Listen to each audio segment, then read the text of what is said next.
Aim right, achieve big at KR Mangalam University. Uttarakhand में पुष्कर सिंह धामी सरकार ने सावन की कावड़ यात्रा को लेकर ऑपरेशन कालनेमी शुरू किया है। इस ऑपरेशन के तहत फर्जी साधुओं की धरपकड़ का अभियान चलाया जा रहा है। देहरादून पुलिस ने एक बांग्लादेशी समेत 25 लोगों को हिरासत में लिया। इन लोगों पर पहचान छिपाकर साधु संतों के वेश में लोगों से ठगी करने का आरोप है। साधु संत धामी सरकार की इस मुहिम की तारीफ कर रहे हैं।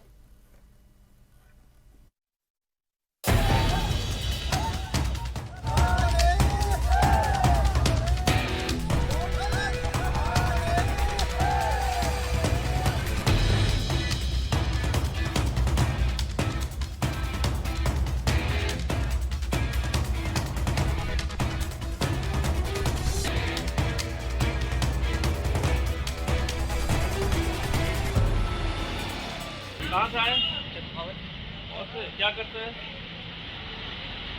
हमने पार्टी बना रहे हैं। कालनेमी का नाम सुना है? कालनेमी सुना है? कुछ पढ़ा है? क्या कालनेमी के बारे में सुनी हो? उस टाइप के लोगों को पकड़ो यहाँ पर बैठ के। उत्तराखंड में ऑपरेशन कालनेमी।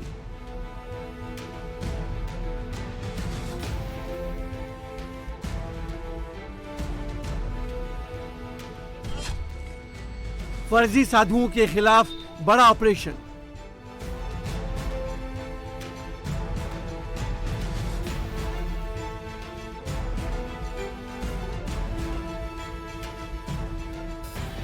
कांवड़ यात्रा में फर्जी साधुओं के खिलाफ देवभूमि उत्तराखंड में बड़ा ऑपरेशन चल रहा है। पुष्कर सिंह धामी सरकार ने इसका नाम ऑपरेशन कालनेमी दिया है। इस ऑपरेशन के तहत ऐसे फर्जी और अपराधी किस्म के लोगों की पहचान की जा रही है जो सावन के महीने में साधु का वेश बनाकर यात्रा में घुस आए। वो लोग जो भगवा चोला पहनकर लोगों के साथ ठगी कर रहे हैं, बेवकूफ बना रहे हैं, जिनका धर्म से कोई लेना देना नहीं है।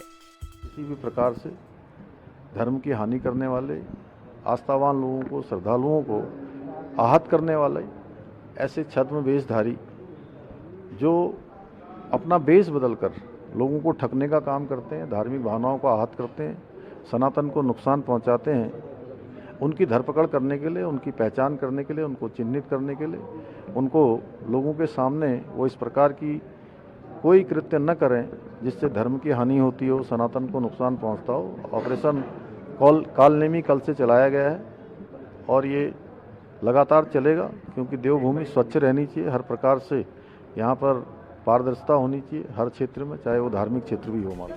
ऑपरेशन कालनेमी के तहत देहरादून पुलिस ने पहले ही दिन भगवा पहने 25 संदिग्ध लोगों को हिरासत में लिया। उनमें से एक तो बांग्लादेशी नागरिक भी निकला जो साधु के वेश में लोगों से पैसे मांग रहा था। पकड़े गए शख्स का नाम रुकन रकम उर्फ शाह आलम है। उसके पास बांग्लादेश का पहचान पत्र भी मिला है।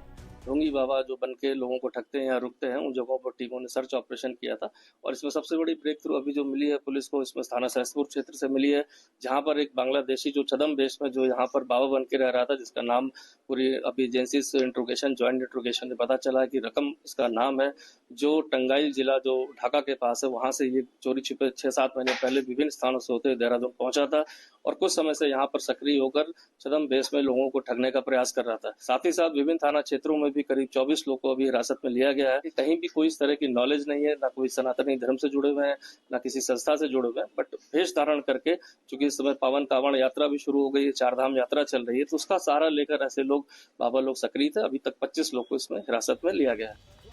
साधु संतों ने भी सीएम धामी के फैसले का स्वागत किया है।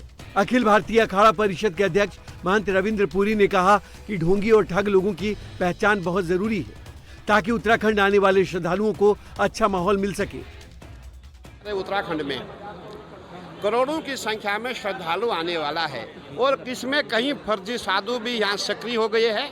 उनकी पहचान करना बहुत जरूरी है। ऐसे भी कालनेमी हो गए हैं जो लोगों को जबरदस्ती से जो है लूटते खसूटते हैं। कहीं हमने कल देखा कहीं कुछ लोग ऐसे भी हैं जो साधु बन करके, साधु का भेष पहन करके लोगों को ज़बरदस्ती पैसा मांग रही है। जो पैसा नहीं देगा उसको गाली दे रही है। मैं समझता हूँ इन पे कार्रवाई होनी चाहिए और अखिल भारतीय अखाड़ा परिषद माननीय मुख्यमंत्री जी के निर्णय की प्रशंसा करता है और हम सब जितने भी साधु संत हैं, जितने सनातनी है, माननीय मुख्यमंत्री जी के निर्णय के साथ है और पहचान होनी अति आवश्यक है। शुक्रवार से शुरू हुई कांवड़ यात्रा में बड़ी संख्या में श्रद्धालु पवित्र जल लेने हरिद्वार पहुंच रहे हैं। हरिद्वार जाने वाली सड़कें और पूरा हरिद्वार शहर बम बम भोले की जयकार से गूंज रहा है। हरिद्वार पहुंचने वाले श्रद्धालुओं ने ऑपरेशन कालनेमी के तहत फर्जी साधु संतों के खिलाफ धामी सरकार के एक्शन को सही बताया। लोगों के मुताबिक बाबा और संत के भेष में ठगी करने वालों पर कड़ा एक्शन होना चाहिए। सही बात है, धर्म के नाम पे खिलवाड़ नहीं होना चाहिए और सरकारें जो एक्शन लेती हैं बढ़िया है। सरकार ने बहुत अच्छा काम किया है। जो ऐसा काम कर रहे हैं उनको ऐसा काम नहीं करना चाहिए। जो सनातन के पक्ष में उन्हीं लोगों को अगर काम करना है तो अपनी पहचान बता कर करें, ना कि पहचान छुपा कर करें। हम राम से भी लेंगे, रहीम से भी लेंगे। ये नहीं है कि आप राम की पहचान बनाकर आप अपने आप को स्वयं को राम को दिखाकर और वहाँ पे रहीम है। आप अपना भेष मत बदलिए।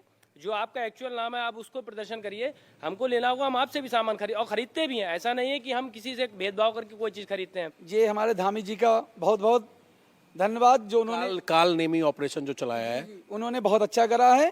और उन्होंने ये भी कहा है कि जहाँ जिस संस्था है तो उसका नाम हिंदू वाला है तो हिंदू वाला होना चाहिए, अगर मुसलमान वाला है तो मुसलमान होना चाहिए।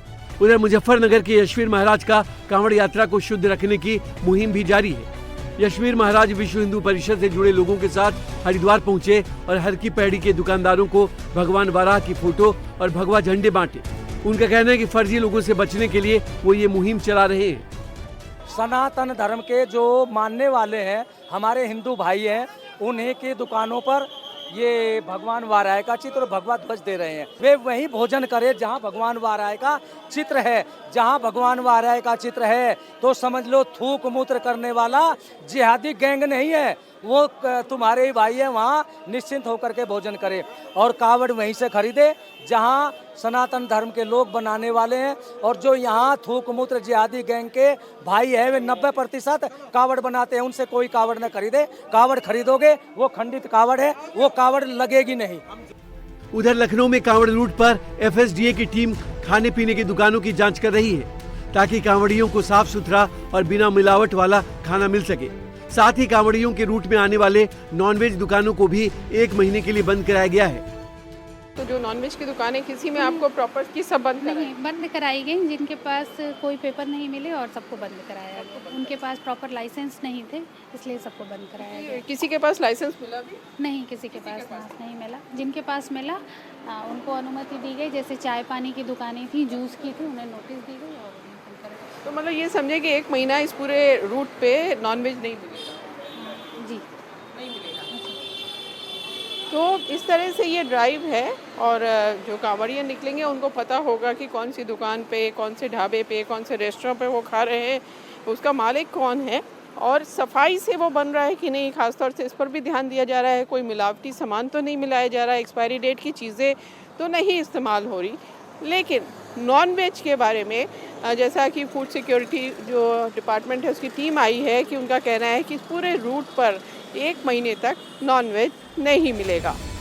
उत्तराखंड से लेकर यूपी तक सावन में लोगों की सेफ्टी के साथ फूड सेफ्टी पर भी सख्ती बरती जा रही है ताकि श्रद्धालु किसी भी तरह के फर्जीवाड़े का शिकार न हो।